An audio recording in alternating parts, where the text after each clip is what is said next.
Dios les bendiga, bienvenidos a la iglesia. Vamos a compartir palabra de Dios en esta noche. ¿Sabes?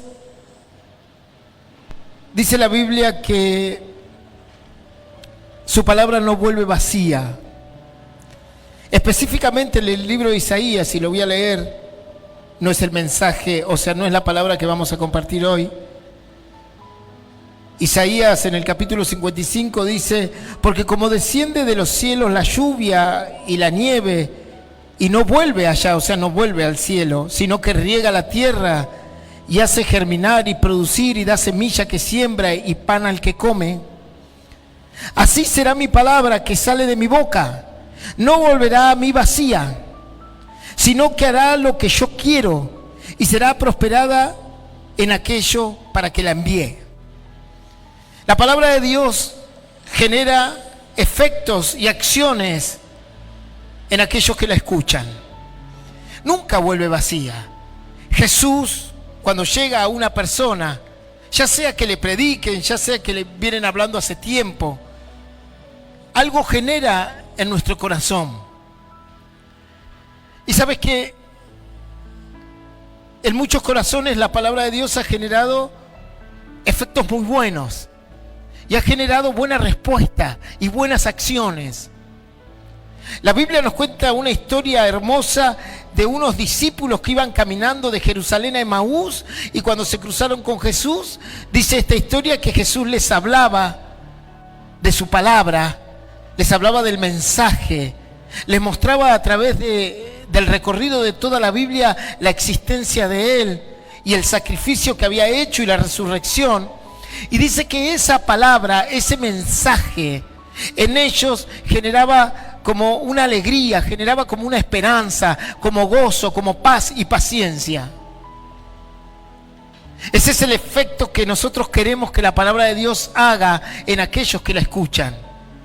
Que a través de ella puedas encontrar la paz, que a través de ella puedas encontrar la esperanza, que a través de ella puedas encontrar el gozo.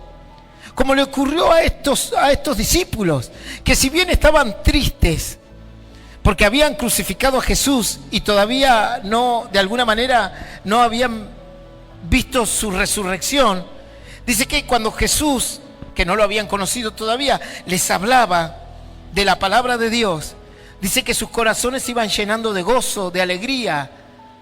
La Biblia dice, al final de esta historia, que los corazones de ellos ardían. En el buen sentido, era un simbolismo, una analogía de tener un corazón vivo, despierto. Eso generó el Señor Jesús en estos dos discípulos. Eso generó su palabra. Porque eran buena tierra, porque su corazón era bueno. Entonces la palabra de Dios, cuando encuentra un buen corazón y un corazón dispuesto, comienza a trabajar y a hacer obras. Por eso Isaías dice: no va a volver vacía la palabra del Señor, va a hacer lo que Él quiere hacer en nosotros, siempre y cuando nuestro corazón sea bueno.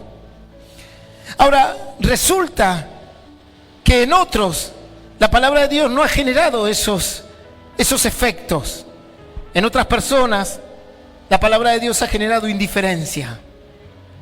Dice la Biblia que había un hombre llamado Esaú, que su padre le había predicado y le había anunciado la fe y la creencia en Dios. Y así como le enseñó a uno que se llamaba Esaú, también le enseñó a otro que se llamaba Jacob. Y dice que la palabra de Dios llegó de la misma manera a ellos. Pero sin embargo, en el corazón de uno surgió el vivo deseo de buscar a Dios el resto de su vida. Surgió el vivo deseo de ser como el primogénito de Dios. Pero en su hermano, con la misma cultura, con la misma predicación, con el mismo mensaje, en las mismas condiciones, viviendo en el mismo hogar, dice que su hermano fue indiferente a la palabra de Dios. Y cuando le ofrecieron ser el primogénito, que representaba ser el bendecido inicial de Dios, dice que de alguna manera él menospreció. Y la palabra de Dios no hizo lo que tenía que hacer en el corazón de él. O sea, generó indiferencia. Dice la Biblia que no le importó. Y que agarró ese título ofrecido por su padre y por Dios, que era ser primogénito, y se lo ofreció a su hermano por un plato de comida. Eso se llama indiferencia. Mientras la palabra de Dios en un corazón generaba gozo, expectativa, en el mismo momento en otro corazón generaba indiferencia. Y eso es lo que ocurre con la palabra de Dios. Siempre va a traer una respuesta. Siempre va a generar algo en el corazón de las personas. La pregunta es, ¿qué va a generar en tu corazón? Dice que Esaú no le interesó saber más nada. El sonido está bien así. Así sí lo podemos dejar quieto, por favor, porque si no es bastante difícil llevar esta reunión con tantos altibajos. Así está bien. Dice que Esaú no le interesó el plan de Dios y lo abandonó. Mientras que en el mismo instante su hermano Jacob lo deseó y lo anheló. Es la misma palabra, pastor, sí, es la misma palabra, pero en algunos corazones genera lo que Dios quiere que genere, pero en otros genera indiferencia, como Caín y Abel. El mandato y los estatutos de Dios en Abel generaban alegría, generaban obediencia, generaban una respuesta de sacrificio a favor de Dios. Pero en su hermano Caín generaban recelo, generaban odio. En otros la palabra de Dios genera directamente y literalmente odio, bronca. Dice la Biblia que cuando Moisés se acercó al faraón a decirles, Dios nos dice que nos tenés que dejar libres para ir al desierto a alabar a nuestro Dios. Dice que el faraón enfurecía su corazón. Le molestaba. Ya no era, ni siquiera la palabra de Dios le generaba gozo y alegría, ni siquiera le generaba indiferencia. Lo que al faraón le generaba la palabra de Dios era bronca, odio, resentimiento, rencor. Lo peor de un ser humano salía de él. A los fariseos, los religiosos, les pasaba lo mismo. Dice que cuando Jesús predicaba, había gente que la palabra le llenaba el corazón. Y se quedaban atónitos escuchando a Jesús. Y de sus bocas salía, ¿quién puede hablar como este hombre? ¿Quién puede enseñar como este hombre? ¿Acaso se ha levantado algún profeta, algún predicador que hable como Jesús? Y decía la gente, porque él habla como quien tiene autoridad, como que sabe lo que está diciendo, entiende lo que está diciendo y es apoyado en lo que está diciendo de parte de Dios. Eso representa el concepto, habla como aquel que tiene autoridad. Y dice que la gente, cuando escuchaba a Jesús, que abría un pasaje bíblico y lo empezaba a explicar, y la gente lo entendía tan bien, no solo que lo podían entender, sino que lo podían hacer pragmático en su vida. O sea, ese pasaje bíblico que parecía que estaba allí en el cielo y era intocable y no se podía hacer pragmático en la vida diaria, lo podían hacer práctico para ellos.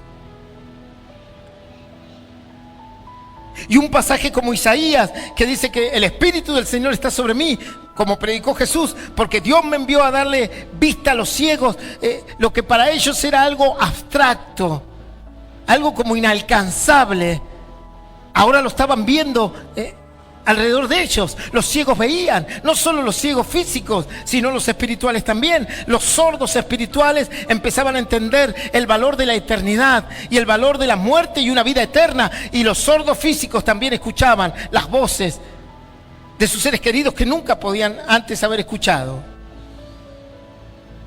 Y se asombraban. Pero en otros generaba odio. bronca, resentimiento. Dice que los fariseos y los saduceos, que eran los religiosos de la época, cuando escuchaban hablar a Jesús, dice que sus corazones se enfurecían, cerraban sus dientes. Y así como con quien tiene bronca, dice que sus dientes crujían sobre ellos al escuchar a Jesús. A tal manera que algunos le dijeron: demonios tiene. Él es un falso y tiene demonios. Dios no está con él. Y nunca falta en esta ecuación el indiferente, el que no le interesa nada. No me importa si Jesús es el Hijo de Dios, ni siquiera me importa si era del diablo, directamente no me interesa. Ya te volveremos a hablar, dijo una autoridad romana a Pablo. En un momento dice que Pablo le estaba predicando a todo un grupo, y algunas personas creían y de corazón se arrepentían, y otros indiferentemente le decían: ya te vamos a volver a escuchar otra vez sobre este tema. Ahora sabemos que esa es la respuesta que da el Evangelio. La Biblia dice que la palabra de Dios, el Evangelio, para algunos es poder para salvación, y para otros es para perdición. La pregunta es: ¿qué es lo que logra la palabra de Dios en tu corazón? Abre tu Biblia.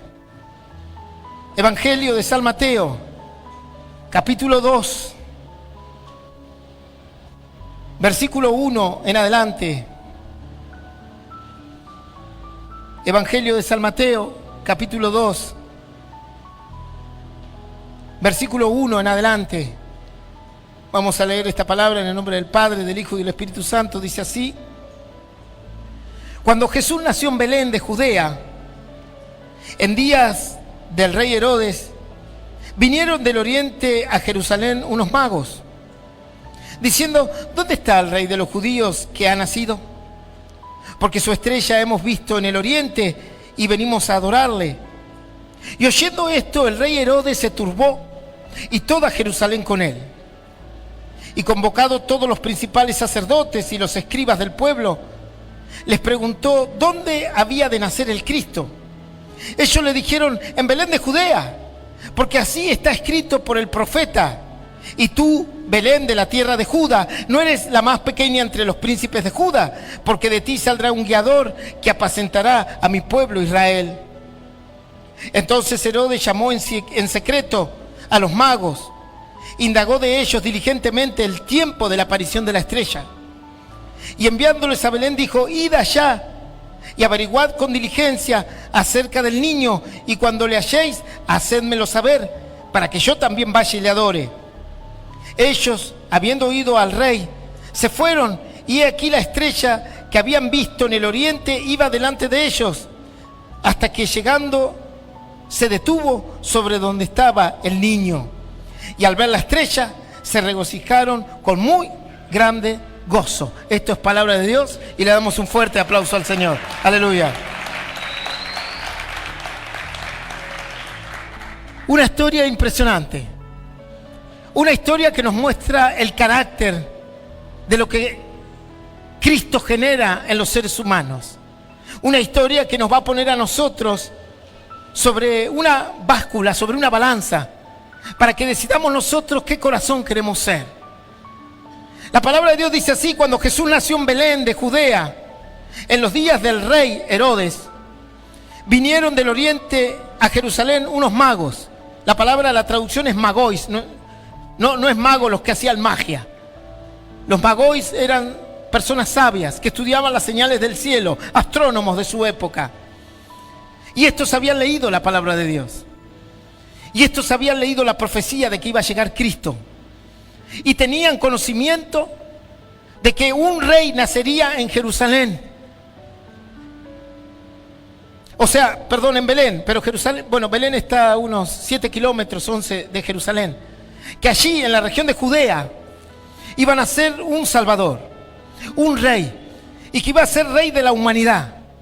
Tenían ese conocimiento por el Antiguo Testamento, la palabra de Dios en estos magois, en estos sacerdotes sabios, que ni siquiera sabemos cuántos son. Eso, pastor, los Reyes Magos no son 3. No, nadie sabe cuántos son.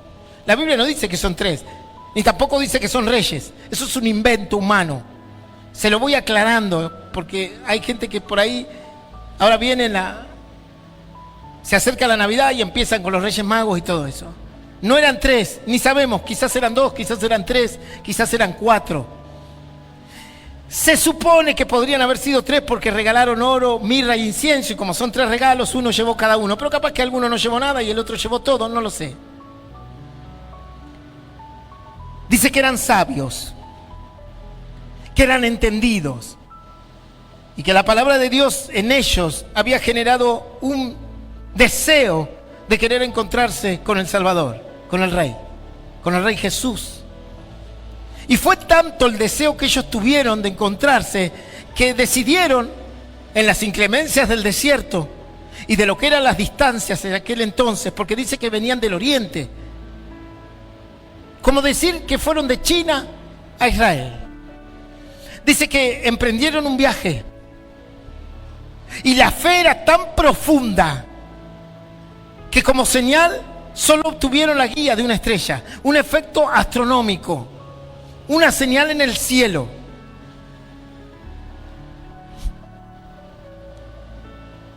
Y a través de las Escrituras entendieron que se estaba por cumplir la profecía que dice el capítulo 2, el capítulo 5, versículo 2 del profeta menor Micaías.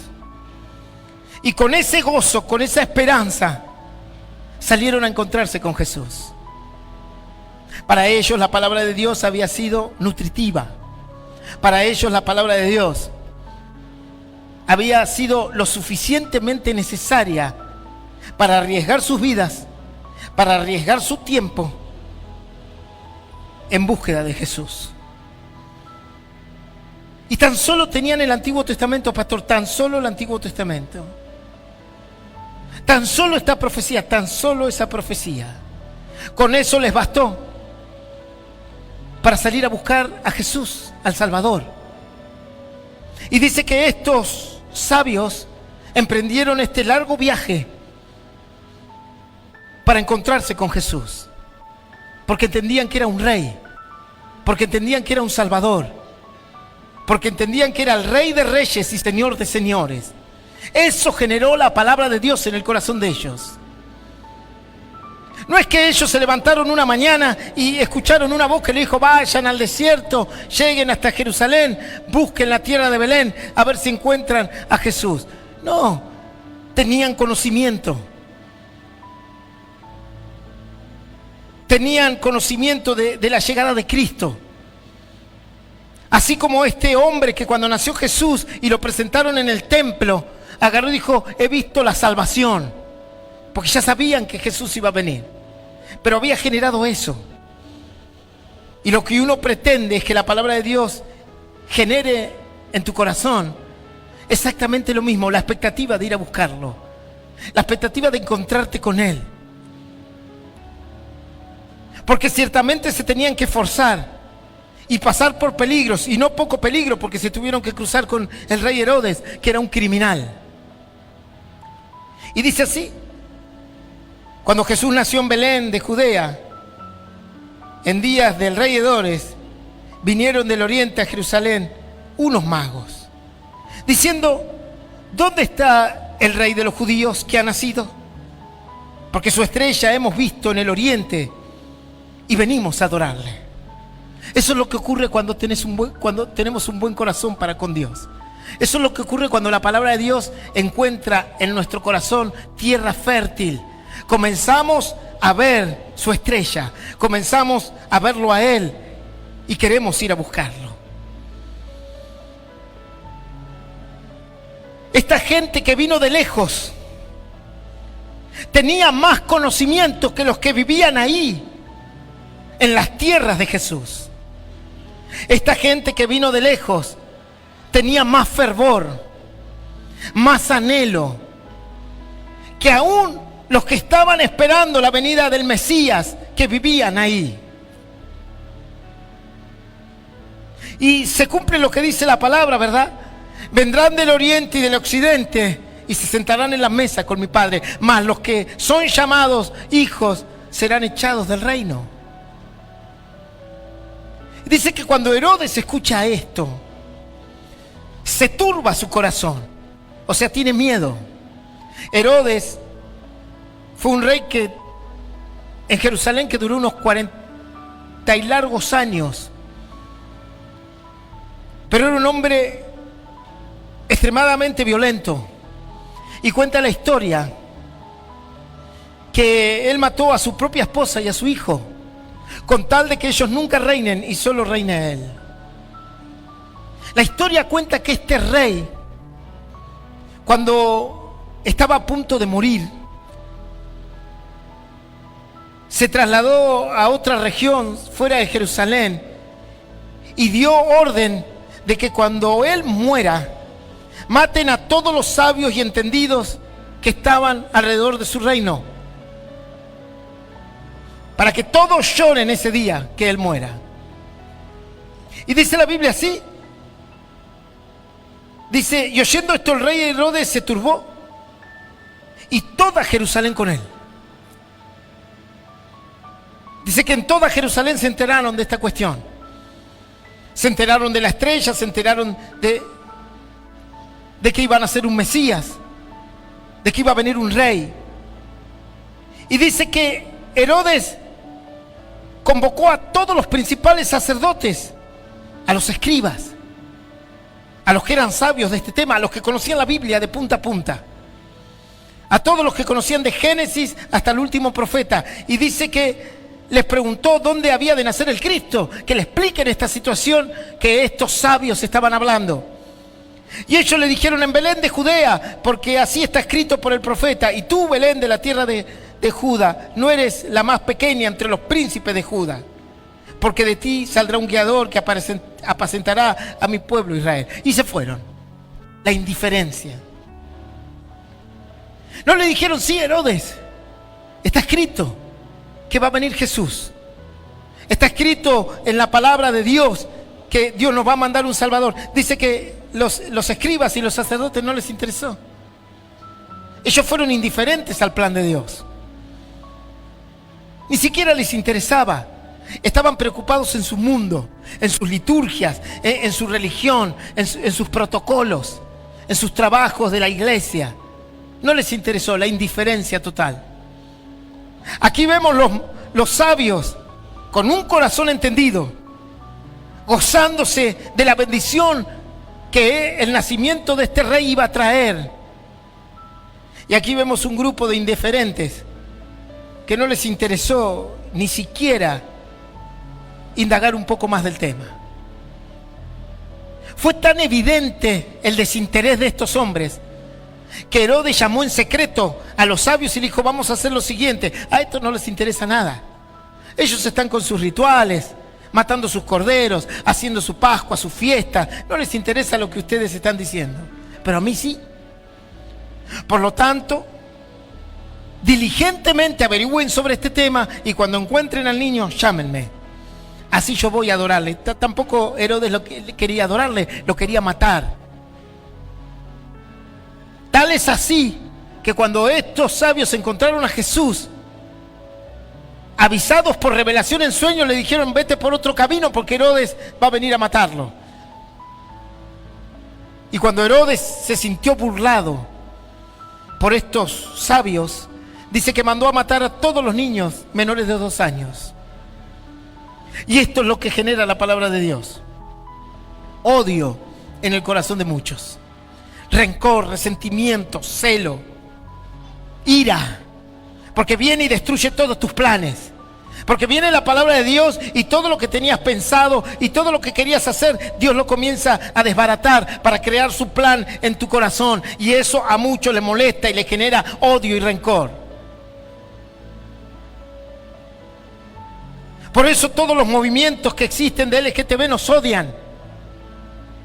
Porque viene la palabra de Dios a poner orden, a poner santidad en el corazón, y no quieren eso.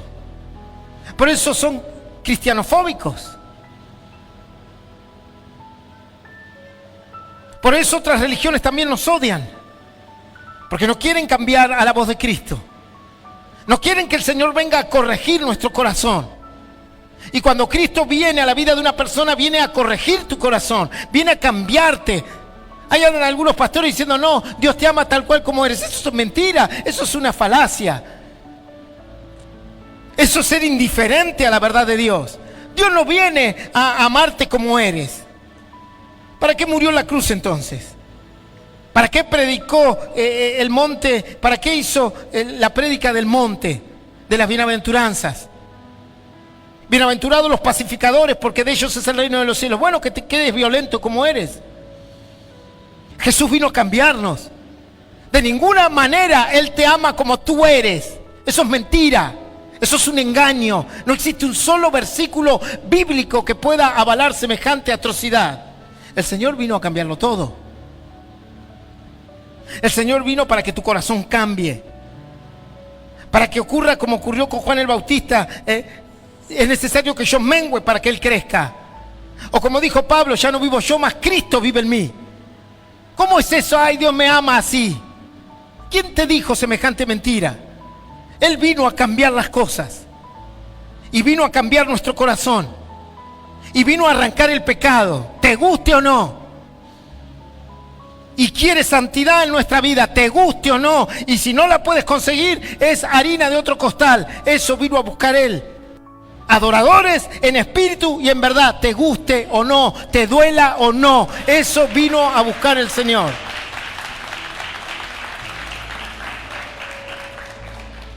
Y en algunos corazones eso genera odio.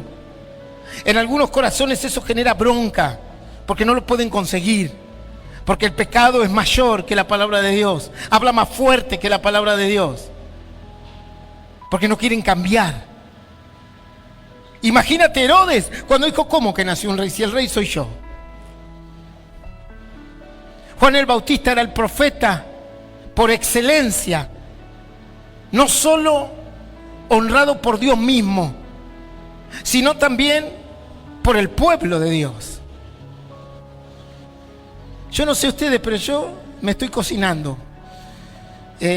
Si ustedes opinan lo mismo, pediría que apaguen un poco la caldera porque, salvo que quieran comer pastor al espiedo dentro de un rato.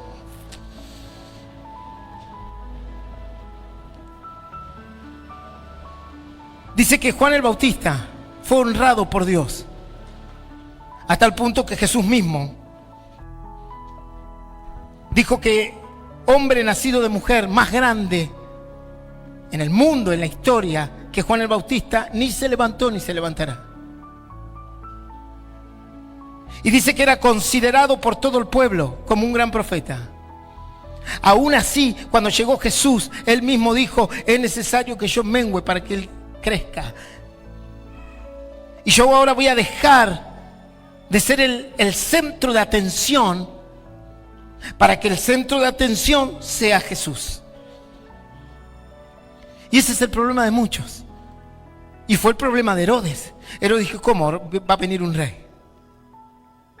Ni siquiera fue a indagar a ver si ese rey era de esta tierra, no era de esta tierra, o qué es lo que iba a hacer. Simplemente se enteró que Jesús quería ser rey y venía a ser rey y lo mandó a matar.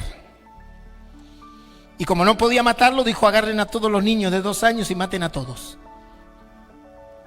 Pero el Señor le avisó a José por sueños que se lleve a Jesús a Egipto, porque Herodes iba a matar a todos, para resguardar su vida.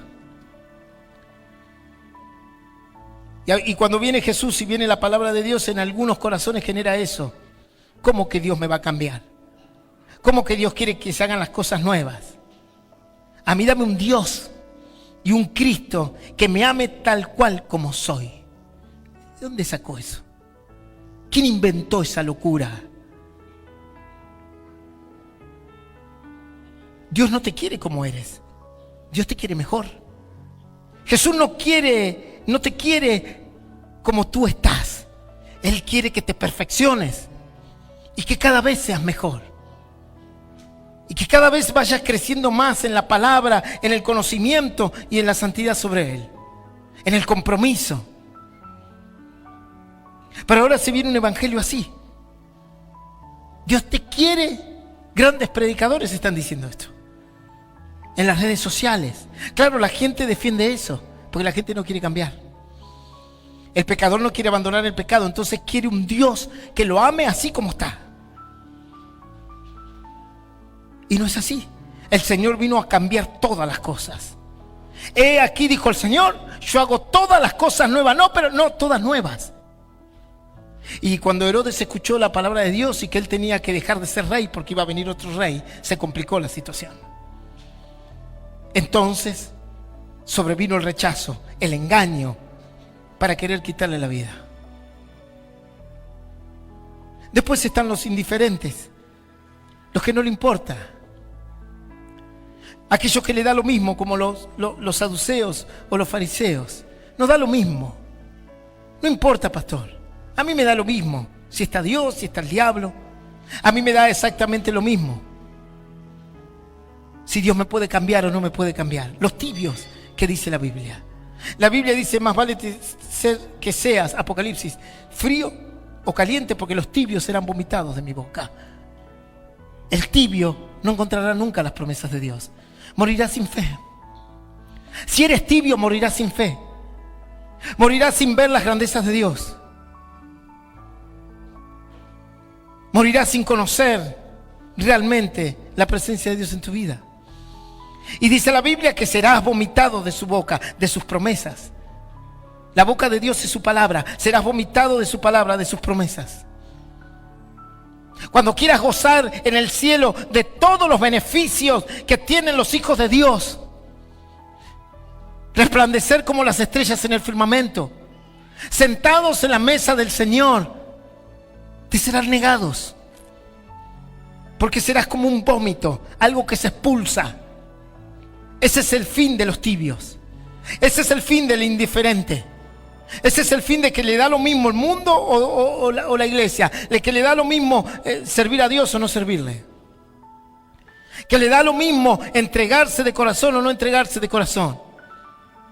Que le da lo mismo un domingo estar en una iglesia buscando a Dios o en un boliche alabando a Satanás si es posible. El indiferente es vomitado de la boca de Dios, de las promesas. Así eran los fariseos. Iban a la iglesia y decían, porque Dios es bueno, porque Dios es misericordia. Y después buscaban falsos testigos para acusar a Jesús. Y hablaban de justicia y buscaban la muerte. Y hablaban de verdad y le mentían a todo el mundo. Así es el indiferente. Así es aquel que lo único que le interesa es su vida y sus cuestiones y no quiere que venga Dios a cambiarle las cosas. Porque los fariseos y los escribas y los saduceos que vinieron a ver a Herodes, lo que menos les interesaba que venga un Mesías ahora a cambiarle todas las cosas. Y mucho menos que puedan hacer en esa pequeña localidad llamada Belén, que era un pueblucho. Entonces a ellos no les interesaba cambiar sus rituales, sus sacrificios, sus formas. A muchos de los religiosos le molestaba que Jesús venga a cambiar las cosas. Y cuando sus discípulos no ayunaban, venían enojados y decían, ¿por qué tus discípulos no ayunan? ¿Por qué no guardan el día de reposo? Porque les molestaba cambiar su costumbre. Algunos son igual, son religiosos. Les molesta que la fe les cambie sus costumbres. Un día un hermano dice, pastor, ¿no podemos hacer los cultos a la mañana? ¿Y por qué le digo? No, porque yo de tarde y de noche tengo otras actividades. Digo, pero a la mañana ¿quién va a venir? Capaz que vos sos un vago, pero todo el mundo trabaja a la mañana. Y él quería que cambien la reunión. Porque le molestaba que la reunión sea en el horario que tendría que modificar su vida. Hay personas que le molesta que la palabra de Dios modifique su vida. Entonces la mejor respuesta, si no es el odio, es la indiferencia. ¿Cómo esto que Dios va a cambiar mis tiempos, mi vida y todo lo que yo tengo programado? Imagínate, Jesús venía caminando, lo vio a Pedro, le dijo, Pedro, deja tu barca, deja tus redes y seguime. No, ¿cómo voy a dejar la barca y las redes, pastor? ¿Sabe lo que nos costó este barquito y estas redes, la empresa esta que pusimos? Como el joven rico, que cuando vino le dijo: Señor, ¿qué debo hacer para tener la vida? ¿Y qué debo hacer para agradarle a Dios? Y el Señor le dijo: guarda los mandamientos. Ya lo hice hace rato, lo vengo haciendo siempre. Bueno, le dijo el Señor: honra a tu padre y a tu madre. Ya lo hago desde antes. Bueno, es una cosa, dejá todo y vení y seguime. Te voy a cambiar la vida. Te voy a cambiar la perspectiva de la vida. Todos los planes que tenías te los voy a modificar. Ahora te voy a guiar por otro camino. Y dice que el joven optó por odiar a Jesús. No lo podía odiar porque él sabía que era bueno. Entonces optó por la indiferencia. Dice que bajó su rostro y de manera triste se fue por su camino. Porque tenía muchas posesiones. Y con esas posesiones tenía muchos planes. Y en sus planes no estaba Dios. Y en sus planes no estaba Jesús. Y ese es el problema de muchos que entran por esta puerta y por la iglesia. Vienen simplemente para buscar de Dios un milagro, nada más. O para sentirse un poco bien y de repente se cruzan con su palabra. Y resulta que su palabra es más demandante de lo que imaginaban. Y resulta que su palabra no solo era para que se sientan bien un poquito, sino que había que cambiar. Y ahí se complicó la cosa, pastor. A mí hábleme solo de los milagros que Dios hace. Y hábleme de lo bueno de Dios, pero no de lo otro, Porque ya tengo mi estructura, tengo mi vida y listo. Esas personas terminan en la indiferencia de la fe. Son indiferentes a un mensaje. No les queda nada de lo que tú le puedas predicar. Puedes predicarle 862,000 prédicas de sábados a domingos y no le queda nada en el corazón. Absolutamente nada. ¿Por qué, pastor? Porque son indiferentes. La palabra de Dios no los cambia, no los llena, no les genera odio, no les genera bronca. De hecho, son simpatizantes de la iglesia. Pero de ninguna manera los lleva a cambiar su corazón. De hecho, el 99%, por no decir el 100% de los que estamos aquí, nos estamos jugando la vida entre ser los sabios llenos de gozo buscando a Cristo o los religiosos indiferentes que les molesta que Dios les cambie su vida. Ahora dice que estos magos o magois, la palabra correcta, la traducción correcta, que significa sabios, porque eran sabios, dice que no, a pesar de todo lo que vieron ahí, porque no eran ningunos, como decimos en Argentina, caídos del catre, ¿no? Ellos sabían muy bien por qué Herodes los había llamado. Dice que ellos siguieron, y a pesar de algunas inconvenientes que tuvieron en Jerusalén, dice que siguieron buscando la estrella hasta que lo encontraron. No cuestionaron si estaba en un pesebre, en una cueva de animales. No cuestionaron su pobreza, no cuestionaron el lugar que sí un religioso hubiese hecho. No cuestionaron nada, simplemente sacaron de todo lo que tenían de sus obsequios y le ofrecieron oro, mirra, incienso. El regalo para un rey, el regalo para alguien que se va a sacrificar, el regalo de un sacerdote. Y dice, ¿qué dice la palabra? Y estaban llenos de gozo. Así dice. Y al ver la estrella, a ver a Jesús, se regocijaron con muy gran gozo o grande gozo. Esto es lo que genera la palabra de Dios en el corazón de la gente: odio, indiferencia o gozo. Y en esta historia de la visita de estos sabios, en la búsqueda del nacimiento de Jesús, profetizado en el libro de Micaías, se ve el corazón de las personas, de estos tres grupos de personas. Y la pregunta es: ¿qué vas a hacer tú? ¿La palabra de Dios va a generar gozo en ti? La palabra de Dios va a generar diligencia, va a generar deseo, búsqueda, o simplemente seguirá siendo indiferente a Él, para que no cambie nada. Una vez un joven me dijo: tengo miedo, pastor, de entregarme de corazón a Dios. Dice, porque no sé lo que me puede llegar a pedir. Ah, ese es el problema. Tenés miedo de los cambios que Dios puede hacer. Entonces dije, tenés dos opciones: ser indiferente, con el riesgo de terminar odiando el plan de Dios. Dice que cuando Dios le habló a Caín, le dijo: Caín, vamos a cambiar tu camino. Mi palabra te tiene que producir gozo como le produce a Abel.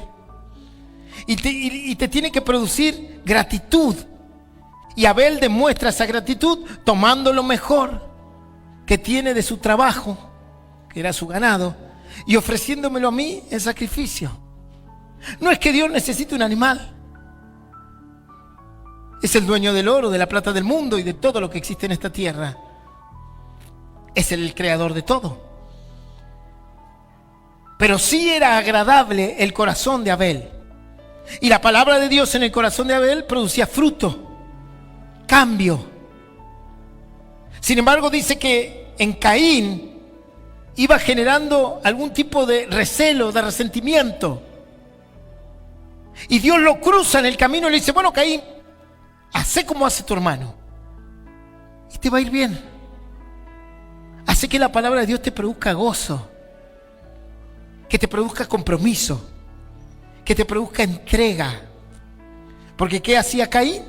Caín agarraba sin ganas, iba sin deseo alguno, agarraba las pocas espigas que encontraba de la agricultura y decía: bueno, a ver, no, esta está buena, la dejo para mi casa, esta espiga media marchita se la llevo a Dios. Ahora se lo voy a hacer pragmático para que entienda cómo se interpreta la Biblia pragmáticamente para la vida común y cotidiana de cada uno. Entonces dice que Caín agarraba la peor semilla que tenía, dice, agarraba, a ver qué roca es esa, la peor que hay, ponía todo ahí, hacía todo el jueguito de la liturgia y salía. Y su corazón se iba endureciendo.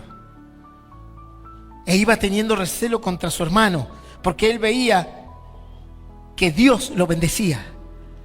Sin embargo, él no. Y lo mismo pasa en la iglesia. Y cuando algunos vienen y dicen: hoy es domingo, hay que ir a la reunión. Bueno, sí, dale, a ver, vamos así nomás, no pasa nada. Dice: yo me cuesto allá en la última silla, que termine rápido la ofrenda de Caín. Porque la palabra de Dios no le consume el corazón en gozo, en alegría, en frutos. No, vamos, no, pero dijo el pastor que nos juntemos temprano. No, vamos a la hora que podamos. Y así empieza.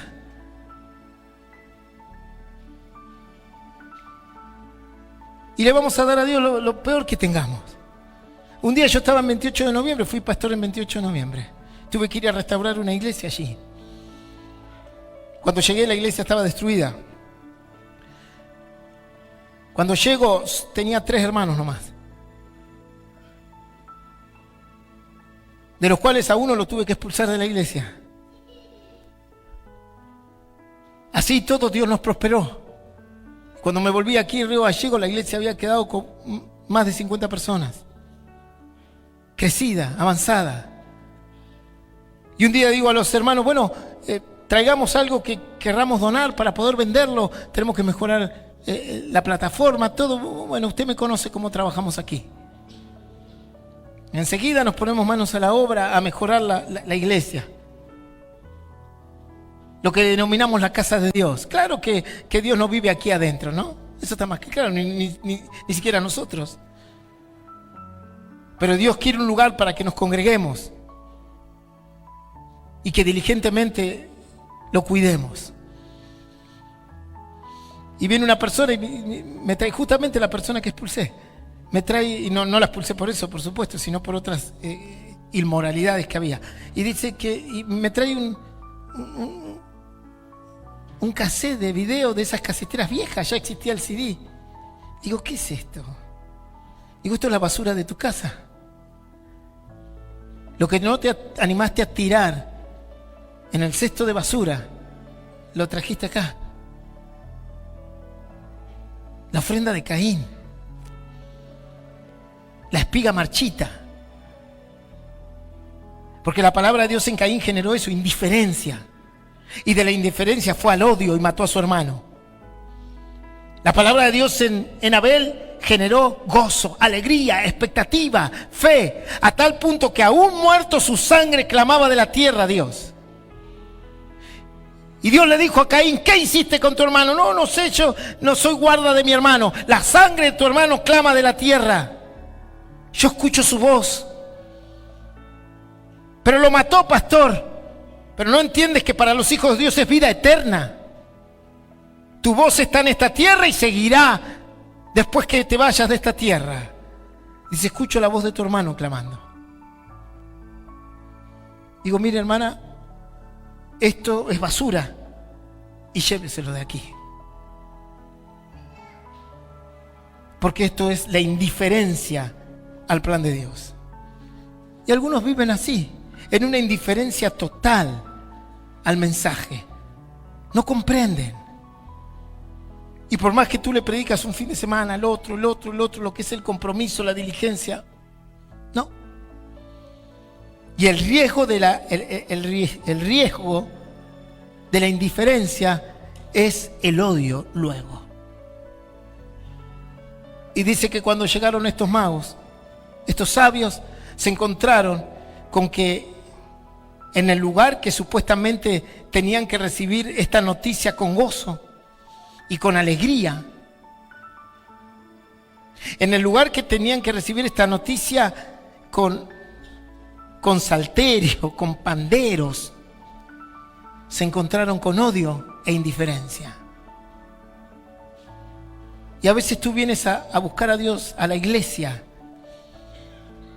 y suben los hermanos a cantar, el predicador a llevar un mensaje, y te encuentras con indiferencia en el lugar que tendría que haber gozo, en el lugar que tendría que haber alegría. Y los sabios se sorprendieron, dijeron, pero estamos en la tierra del Salvador, estamos en la tierra de los eruditos de la palabra de Dios, y lo único que hemos encontrado es odio, rencor, asesinato, homicidio, y en los que quedaron, indiferencia total. Dice la Biblia, y con esto voy terminando, Isaías, capítulo 11.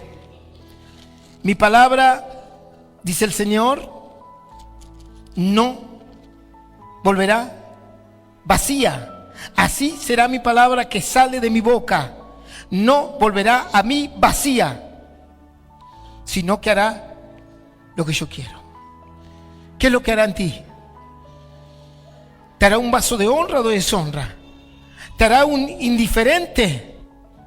¿Por qué crees que en Efesios dice que el Señor le habla a la iglesia de Efesios y le dice, ve a decirle al candelero, al que está allí, al que preside la iglesia, al pastor, ve a decirle que tengo unas pocas cosas contra ellos, pero que las cambien, porque si no vendré pronto y le quitaré su candelero?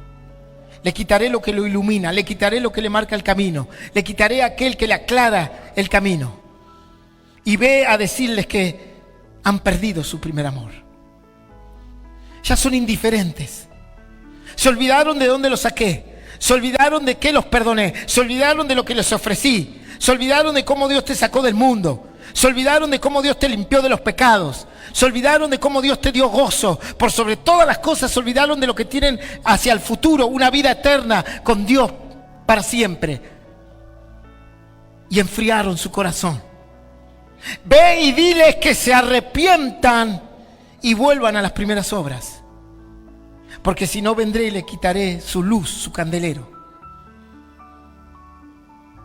Perderán la visión, perderán el camino por la indiferencia. Ahora pregúntate tú, ¿qué hará la palabra de Dios en tu corazón? Si generará indiferencia, si generará odio. O como estos que iban en el camino de Maús que dijeron, la verdad, escuchábamos la palabra de Dios y ardía nuestro corazón. Ardía de fe, ardía de esperanza. Ardía en proyectos. Ardía en todo lo que Dios tenía para nosotros. Mas otros escuchaban la palabra de Dios y le decían, crucifíquenlo, crucifíquenlo. Tú tendrás que decidir qué corazón tendrás y el efecto que la palabra de Dios ha de producir. Lo mismo que un padre cuando exhorta a sus hijos. En algunos hijos genera bronca, odio. En otros dice, papá tiene razón, vamos a obedecer. Y con el tiempo esa obediencia dice, qué buen padre que tuve, cómo me corrigió. En otros genera indiferencia. No me interesa lo que diga mi padre. Lo mismo pasará en ti y con tu fe. Yo le voy a invitar que se ponga de pie. Tú tendrás que decidir si serás como Herodes, si serás como los sacerdotes y escribas, religiosos, indiferentes, o si querrás ser como los sabios. Ciertamente, voy a usar esta palabra, aunque no sé si es la correcta. Ciertamente la religión en la que tú estás inmerso, que es esta, como hay otras religiones, ¿no? El Islam, el hinduismo, el mormonismo. Ciertamente la religión generará en ti algo y no quedará vacía la palabra de Dios, generará un efecto. Y procura que sea el del gozo, procura que sea el de la diligencia, procura que sea aquel que mantiene vivo tu corazón y no el de la indiferencia y aún peor el del odio. Ahí donde estás, si quieres recibir a Jesús, cierra tus ojos, repite conmigo, Señor Jesús. Señor Jesús, En esta noche he escuchado tu palabra he escuchado tu palabra y te acepto y te acepto como Señor y Salvador de mi vida. como Señor y Salvador de mi vida. Anota mi nombre Anota mi nombre en el libro de la vida eterna. en el libro de la vida eterna. En el nombre del Padre, En el nombre del Hijo y del Padre, Espíritu del Hijo Santo. y del Espíritu Santo. Amén. Amén. Y amén. Le damos un fuerte aplauso al Señor.